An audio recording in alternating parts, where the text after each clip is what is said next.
the setup phase of the SpeedyBee F7 mini flight controller.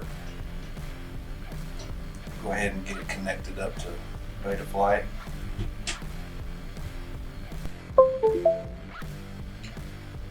And the reason why I'm using Betaflight is I tried to use the SpeedyBee app to configure. I wanted to try to configure the drone in the SpeedyBee app and set it all up through the app. And after talking to some guys in Drone Nation, they stated that it's like $1 or something for a subscription fee. Some features will be unable until you subscribe to them. So I decided to just go the old Betaflight route. If I need to change anything on the fly out in the field, maybe I could connect up to it. It does connect up to my phone through the SpeedyBee app.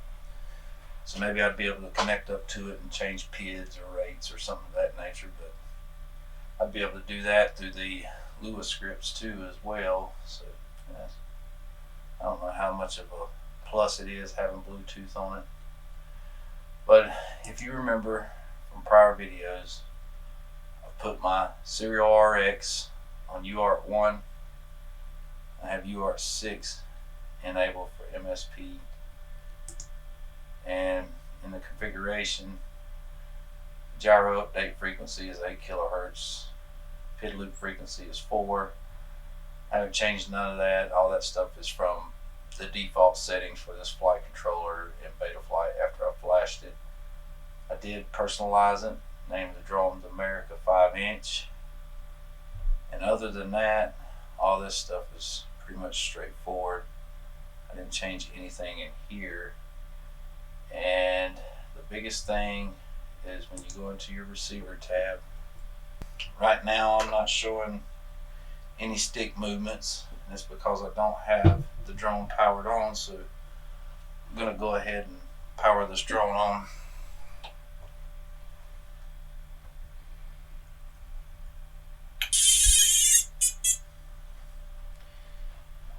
And as you can see, immediately my switches show up, and I can see by moving the sticks, the throttle is where it's supposed to be, yaw is where it's supposed to be, and I can see the quad moving up here.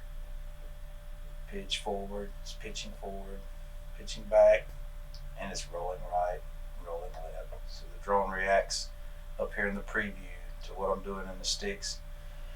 On my drone, I have the receiver configured as serial UART. Crossfire is the protocol that I'm running. I have a small fan placed on here to kind of try to keep my VTX cool as I got it powered on through the battery. It's probably going to run pretty hot. But other than that, I pretty much had all this stuff configured in the very beginning through the firmware flashing of this quad. Now the biggest thing is Betaflight was asking for a motor protocol. Right now I have D-Shot 300 selected.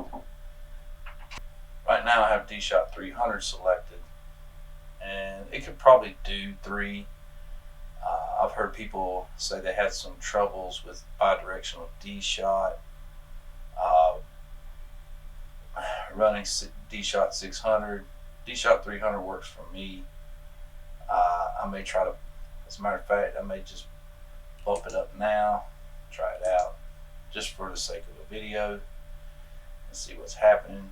So I do have bidirectional D-Shot enabled. You need to make sure that the magnets on your motors is the same. I have 14 poles or magnets on the motor bale. I do have reversed prop direction enabled. Motor direction is reversed, is selected. And because I made this little change right here to D-Shot 600, let's save and reboot. And let's go back into the motors tab and just have a look. Not seeing any errors. And let's do a quick little test of the motors here.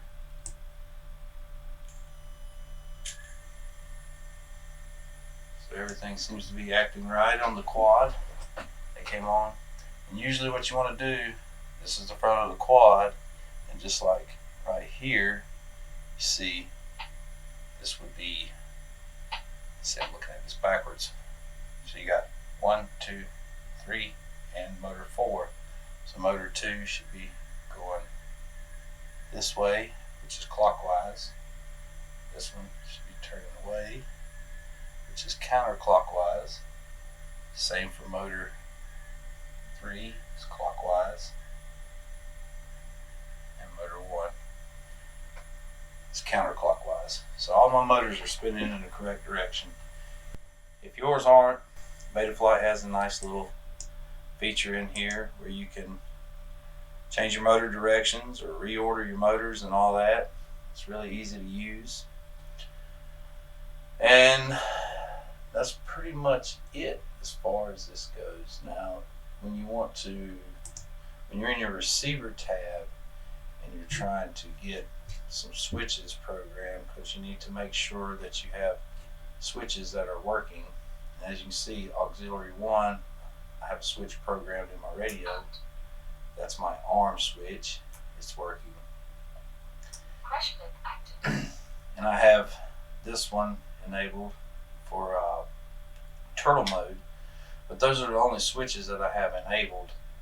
So what I'm going to do, just for demonstration purposes, I'm going to go in here. Let's go back up here to the configuration tab, or actually the setup tab. Okay, no, I was in the correct. Let's go back into configuration. You see I have the accelerometer disabled, and when you see that's disabled, that means most of the time I'm flying in acro anyway, and I will be flying this drone in acro. But if I was wanting to enable angle mode, I would need to cut on the accelerometer, save and reboot, and now you can see in this tab, see the quad is moving. When the accelerometer is disabled, it won't move, and there it's just kind of locked in place. And you need to calibrate your accelerometer and make sure it's level. We've done all that in the beginning. But I'm going to go back into the configuration tab. Let's see, now I'm going to leave that enabled for right now. And I'm going to go into the modes tab, and as you can see now I got some new selections here. I've got angle mode, horizon mode. So now we're going to look to see if our switches are working, which we saw them in the receiver tab. When I hit the arm switch, it went full. So I look over here in the modes tab, and you see it went full armed right there. So that's good. Now we want to add a switch for angle mode. I'm going to show you how to get this set up. So you want to go into the receiver tab, and I'm going to move this quad out of the way right now for demonstration purposes in front of the camera. Get you on my radio here.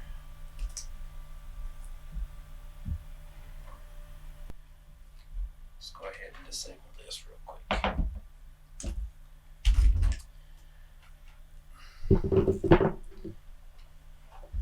So here we can see I have my radio, and if you want to enable a switch into your radio, as far as this is the Radio Master TX16S. So for the Radio Master, this one's got the touch screen. Some of them don't. You can do it manually, or you'd have to do the page button. I'm going to do this through the touch screen. So you can see right here that these are the switches that I have programmed. But let's say I wanted to create a flight mode switch. So what I would do is go down here to one of these that I'm not using at the moment, and select that, select edit, and then I can name it if I want to. So just real quick, see, switch H or switch G. Just by flipping the switch, it'll enable that switch. So we're going to use switch G. And if I want to name it, I can name it real quick.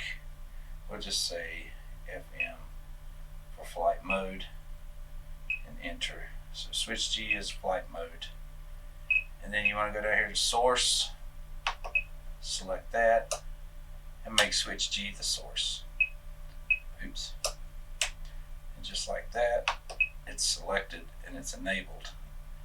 Now, let's return out of this. And now you just need to go over here to your mixes tab real quick. Scroll down to the same channel, channel 7. You want to edit that, and we know you can name it. We're going to make that switch G. That's good. And what we should see in Betaflight, now that we have the switch enabled, let's return out of this. Return. So now I have it.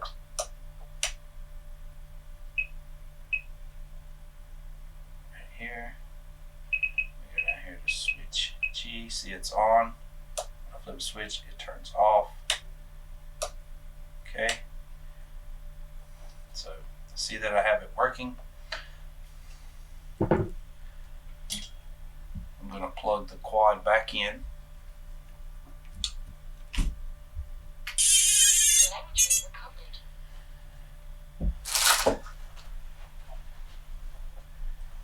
And in the modes tab, I should see switch G working now. See it? So in the modes tab, switch G is working. In the receiver tab, I can see switch G is working now. So let's go into the modes, and if I want to create a switch for angle mode, which is pretty much auto level, we'll just add a range. And see, it says auto there. So once I flip the switch, you see the cursor moving down here. And I'm going to take these sliders and just grab them, slide that over, and there we have a flight mode set up in this quad for angle mode. And I can also add a range for horizon mode. And there we see the slider moving, see it moving, and there's horizon mode.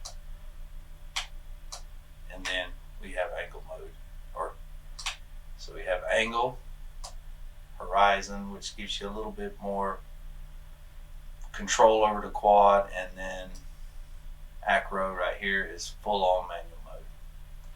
So we want to save,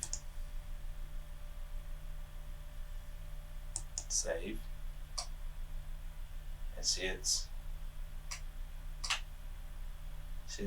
the switch is coming on now, and they're off. And that's pretty much it. Now you can go in here and configure your on-screen display and other features if you'd like.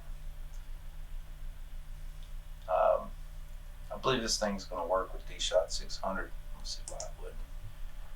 And see, we run an arm test. It does arm in the motors tab. And I can hit the different flight modes. Now we want to see if turtle mode will work. Crash blink active. Out.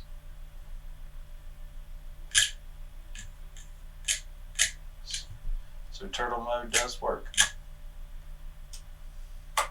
So everything seems to be working.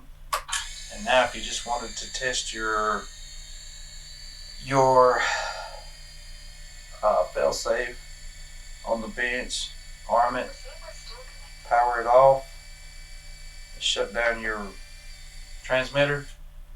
If your quad stops, an alarm is sounding. It's letting me know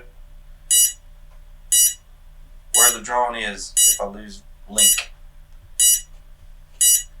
And it'll beep until I reconnect. Power the radio back on. Reestablish the link. The quad is done beeping. So that's pretty much it for Betaflight for me. You can use some of the presets people have already pre-programmed into it.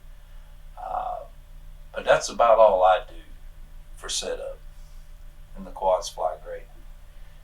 You may have to do a little PID tuning, and if you want some faster RC rates or things like that, it's good. So now I want to go into BL Heli, or actually I'm going to go into Blue Jay and just show you what I did in there to get startup tones and things like that. So let's disconnect from Betaflight. And then you just want to go into connect and see it's connected. And I can test my motors from right here as well. Now it may ask you to select a COM port, which is pretty normal as well. Let's unselect this. Let's read the settings. And here's my startup, minimum startup power. You can change all these things from here.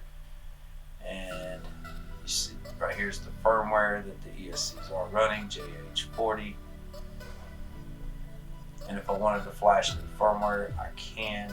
See, it shows Blue Jay. I have Blue Jay on this.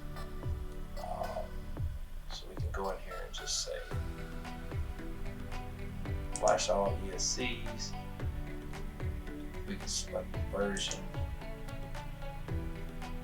And as you can see, it looks like to me it's all up to date, 0.18. So I don't need to flash, but this is where you would do that if you would.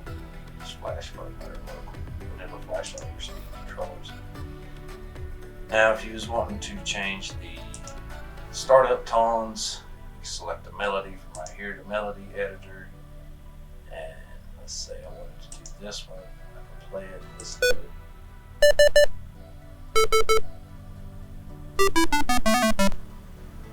Don't really like that one too much.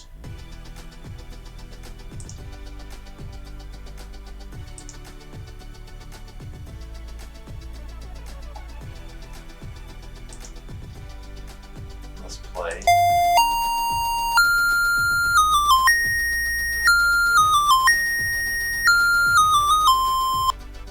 We're going to hit accept. We're going to write the melodies.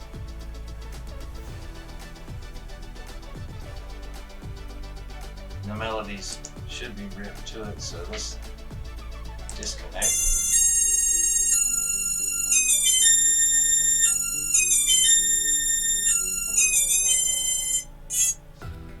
Pretty simple. Reconnect. I want to read the settings. Let's read all the ESCs. You can see where all my motor directions are reversed. Temperature protection, DMAG, RPM power protection, and there's the beacon delay, 10 minutes. So if the drone is just setting, and it's not put under a load as far as arming the quad or whatever, for 10 minutes,